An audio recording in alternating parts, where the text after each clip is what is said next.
Bhim army जिंदाबाद जिंदाबाद जिंदाबाद चंद्रशेखर जिंदाबाद जिंदाबाद जिंदाबाद बाबा साहेब अमर रहे अमर रहे अमर रहे बाबा साहेब अमर रहे अमर रहे अमर रहे आपके संविधान जिंदाबाद जिंदाबाद जिंदाबाद आपके संविधान जिंदाबाद जिंदाबाद जिंदाबाद आपके संविधान जिंदाबाद जिंदाबाद जिंदाबाद आजाद पार्टी जिंदाबाद जिंदाबाद जिंदाबाद आजाद पार्टी जिंदाबाद जिंदाबाद जिंदाबाद ये तरीका सिखाया कि हमें इस देश के अंदर किस तरीके से अपने लोगों को आगे बढ़ाना है, किस तरीके से अपने लोगों की दुख तकलीफ में शामिल होकर के उनकी दुख परेशानियों को खत्म करना है। क्योंकि जिस देश में हम लोग रहते हैं, इस देश में हमारी आबादी 85% है, उसके बावजूद भी अगर उसी देश के संसाधनों की बात करें, हमारे पास सिर्फ 5% 10% संसाधन है। होना तो ऐसा चाहिए, क्योंकि बाबा साहब जब तक इस देश के अंदर संविधान नहीं था तब तक व्यवस्था किस तरीके से थी इस बात का कोई फर्क नहीं पड़ता है कि हमें पानी पीने तक का अधिकार नहीं था, और उस पानी पीने के अधिकार से लेकर के आज हम लोग अच्छे अच्छे अपनी मर्जी के मुताबिक के कपड़ा पहने हुए यहाँ बैठे हैं, अच्छी टेबल हमारे सामने पड़ी हुई है, कुर्सी पड़ी हुई है, हम लोग अपनी मन मुताबिक खाना खा रहे हैं। तो ये सिर्फ इसलिए खा रहे हैं कि हमारे गुरु महापुरुषों ने हजारों साल तक संघर्ष किया है। हमारे जो पीढ़ी थी, हमारे दादा परदादा थे, उन लोगों ने इस देश के अंदर वो दंश झेला है, जिसके उसी दंश को घर से लाने के लिए ये मनवादी कुंठित विचारधारा के लोग दोबारा से प्रयास करते हैं। तो हमें और आपको जो ताकत इस देश के अंदर मिली है वो सिर्फ संविधान की बदौलत है। जब तक इस देश के अंदर संविधान है, हमारी ये ताकत हमसे कोई छीन नहीं सकता है। इसलिए हमें और आपको इस संघर्ष की बेला में बाबा साहब डॉक्टर बी.आर. अम्बेडकर के संविधान को बचाने की जरूरत है। हम लोग आज अगर यहाँ पर बैठे हैं तो ये कोई धार्मिक लड़ाई नहीं है, ये राजनीतिक लड़ाई है। क्योंकि अगर हम और आप लोग पिछड़ जाएंगे तो ये मनवादी कुंठित विचारधारा के लोग हमें आपस में ला करके इस देश पर ऐसे ही राज करते रहेंगे जैसे इन्होंने हजारों साल तक किया है। अभी 75 साल हुए हैं इस संविधान को बने हुए।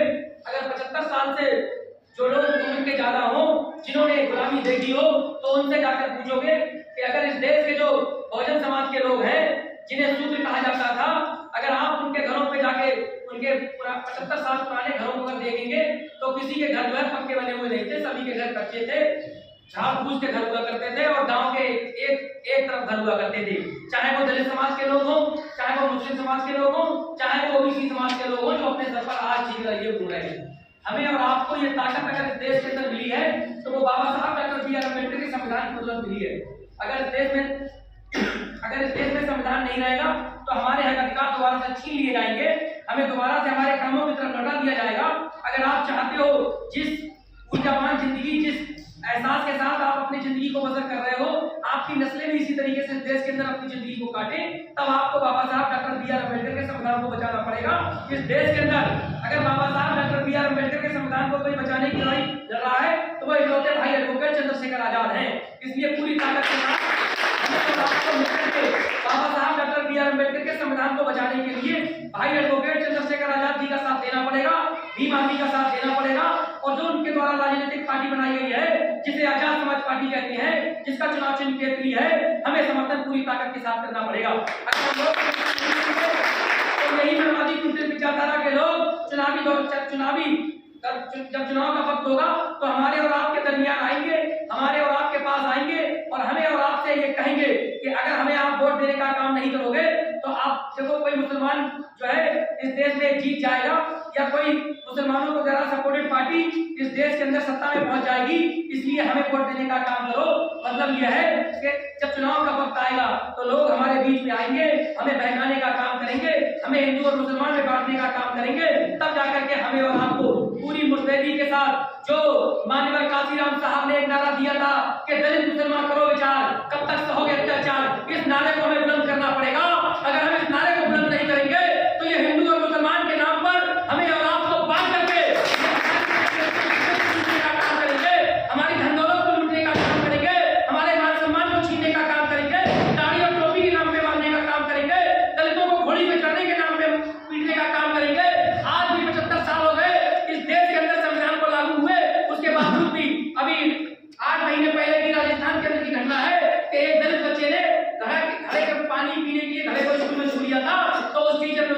के मतलब इतना मारा कि उसकी मौत हो गई। तो ये वो एक दौर नहीं है जो बाबा साहब डॉक्टर बी आर अम्बेडकर ने झेला। ये हमारे और आपके दरमियान का दौर है कि आज भी वो मानसिक बंधित लोग, वो कुंठित विचारधारा के लोग हमें और आपको हिंदू और मुसलमान में बांट के सिर्फ हमारा वोट लेने का काम कर रहे हैं। हमसे और हिंदू और मुसलमान का नाता इसलिए सिर्फ रखते हैं कि हम उन्हें लोगों को वोट देते रहे। मगर जब सामाजिक समानता की बात आती है तो हमें ये जाति के नाम पर तोड़ने का काम करते हैं। हमसे कहते हैं कि आप वाल्मीकि हो, हमसे कहते हैं कि आप जो है जाटव हो, हमसे कहते हैं कि आप धोबी हो, आप पासी हो, आप मौर्य हो, आप साक हो, आप कुर्मी हो, आप तेली हो, आप तमोली हो, आप कश्यप हो। मगर जब चुनाव का वक्त आता है तो ये हिंदू और मुसलमान में चले जाते हैं। आप बताओ इस देश के अंदर ये दोहरी राजनीति और कोई नहीं कर सकता है, वही लोग कर रहे हैं जिन्होंने हमारे और आपके ऊपर हजारों साल तक अन्याय अत्याचार किया है। ये दोबारा से देश के अंदर ये जाति प्रथा को खत्म करके वही वर्ण व्यवस्था लागू करना चाहते हैं। ये वर्ण व्यवस्था तब लागू होगी जब इस देश से संविधान खत्म हो जाएगा। तो अगर आप नहीं जागे तो इस देश का संविधान को खत्म करके ये मनवादी कुंठित विचारधारा के लोग दोबारा से वर्ण व्यवस्था को स्टार्ट करेंगे और वर्ण व्यवस्था में हमें और आपको पढ़ने का अधिकार नहीं होगा, हमें और आपको अच्छे कपड़े पहनने का अधिकार नहीं होगा, हमें और आपको अच्छे घर बनाने का अधिकार नहीं होगा, हमें खान पान का जो है अधिकार नहीं होगा।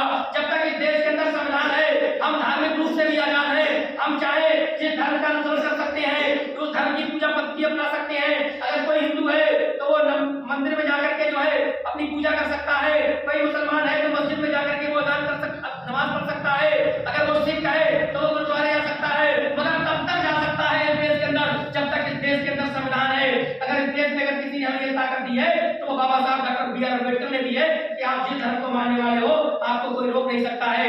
आप उसका खान पान कर सकते हो, उसका रहन सहन कर सकते हो, उसका प्रचार प्रसार कर सकते हो। तो इसलिए हमें और आपको ये आपस में ला करके, ये आपसी भाईचारा खत्म करके, ये दोबारा से हमारे बच्चों को दोबारा से वहीं उसी प्लेटफॉर्म पर भेजना चाहते हैं। हमसे कहेंगे कि आप मौर्य हो, आपका पढ़ने का काम नहीं है, आप सब्जी बुनने का काम कीजिए, आप सब्जी काटने का काम कीजिए। ये कुर्मियों से कहेंगे कि आपका काम नहीं है, पढ़ लिख कर आइए, साहित्य बन जाइए, आप जाइए खेतों में काम कीजिए, आपका काम खेती बाड़ी करने का है। ये मुसलमानों से कहेंगे कि आप पढ़ लिख कर अच्छे कपड़े, अच्छे घर बनाने का काम मत कीजिए, आपका काम सिर्फ कपड़े बुनने का है, आप कपड़े बुनने का काम करो।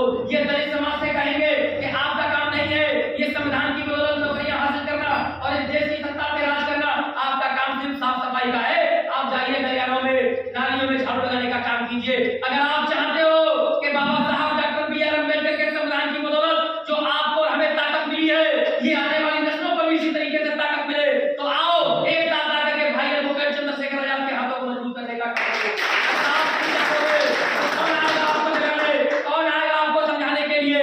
क्योंकि भाई एडवोकेट चंद्रशेखर आजाद पूरे महीने 24 आवर्स पूरे समाज को जगाने का, पूरे देश में घूम घूम के काम करने का काम कर रहे हैं। पूरे देश के 20-21 स्टेटों में आजाद समाज पार्टी बीमारी का संगठन मजबूती से काम कर रहा है। आज पूरे देश के अंदर अगर कहीं दलितों पर, शोषितों पर, वंचितों पर, मुसलमानों पर, ओबीसी एससी एसटी के लोगों पर अगर पूरे देश में कोई अत्याचार होता है तो भाई एडवोकेट चंद्रशेखर आजाद सड़क से लेकर संसद तक आवाज उठाने का काम करते हैं। तो इसलिए जब हमारी आवाज उठाने का काम इकलौते भाई एडवोकेट चंद्रशेखर आजाद कर रहे हैं तो हमें भी कमर कस लेनी चाहिए भाई एडवोकेट चंद्रशेखर आजाद का समर्थन के लिए। इसलिए पूरी ताकत के साथ हमें और आपको भाई एडवोकेट चंद्रशेखर आजाद जी के लिए लड़ना पड़ेगा। उनकी इस लड़ाई को हमें और आपको और ताकत से लड़ना पड़ेगा। मगर ये लड़ाई मैं आपसे ये भी कहने नहीं आया हूँ, ना मैं आपको ये समझाने आया हूँ कि हमें ये लड़ाई जो है लाठियों डंडों की नहीं है, ये लड़ाई तेग और तलवार से नहीं है। ये लड़ाई बाबा साहब डॉक्टर बी आर अम्बेडकर के द्वारा दिए हुए उस वोट के अधिकार से है। वो वोट का अधिकार जिस वोट की ताकत इस देश के प्रधानमंत्री के वोट की जितनी ताकत है उतनी ताकत बाबा साहब ने इस देश के शोषित वंचित गरीब पिछड़े के वोट के अंदर ताकत पैदा की है। एक तरफ देश का प्रधानमंत्री अगर वोट कर रहा हो, एक तरफ इस देश का गरीब वोट कर रहा हो, तो उस वोट में कोई फर्क नहीं है। एक ही वोट गिना जाएगा, चाहे देश के प्रधानमंत्री का हो चाहे इस देश के किसी गरीब पिछड़े व्यक्ति का हो। तो इसलिए बाबा साहब डॉक्टर बी आर अम्बेडकर ने धर्म के नाम पर, संप्रदाय के नाम पर, जाति के नाम पर, ऊंचे के नाम पर, गोरे के नाम पर कोई भेदभाव नहीं किया है। तो हमें भी इस भेदभाव को खत्म करते हुए अपने पूर्व महापुरुषों के नस्ल की क्रम पर चलते हुए इसमें बहुजन समाज को इकट्ठा करना पड़ेगा। जब बहुजन समाज के लोग और बहुजन समाज होता क्या है ये भी आपको समझना पड़ेगा, क्योंकि जब तक ये बहुजन समाज के बारे में आपको अपनी सटीक जानकारी नहीं होगी तो आप कहाँ जाओगे, इसे बहुजन समाज के रूप में इकट्ठा करोगे। तो बहुजन समाज में इस देश के ऐसी की जितनी जातियां होती है सब आते हैं, मुस्लिम जातियां सारी आती हैं, और जो इस देश के अंदर ओबीसी की जातियां हैं, ये भी बहुजन समाज की जातियां हैं, और ये सभी जातियां जब मिल जाती हैं तो उन उल्टी विचारधारा के लोगों के लिए हम सब लोग मिलकर के सूत्र हो जाते हैं। इसलिए हमें और आपको इस देश के उन सूत्रों को जिन पर अत्याचार हजारों साल हुआ है, उन्हें समझाना पड़ेगा कि अगर आप नहीं जागोगे तो जैसे पुष्यमित्र शुंग ने उस दशरथ मौर्य की हत्या करके इस देश के अंदर से मौर्य साम्राज्य को खत्म कर दिया, ऐसे ही हमारे और आपकी हत्या करके ये जो है संविधान को खत्म करने का काम करेंगे। मगर भाई एडवोकेट चंद्रशेखर आजाद ने अपने देश के लोगों से ये वादा किया है, जब तक भीम आर्मी आजाद समाज पार्टी का एक कार्यकर्ता इस देश के अंदर है, तब तक संविधान की तरफ उठने वाली हर उंगली को, हर नजर को वहीं पर रोक दिया जाएगा। मैं ये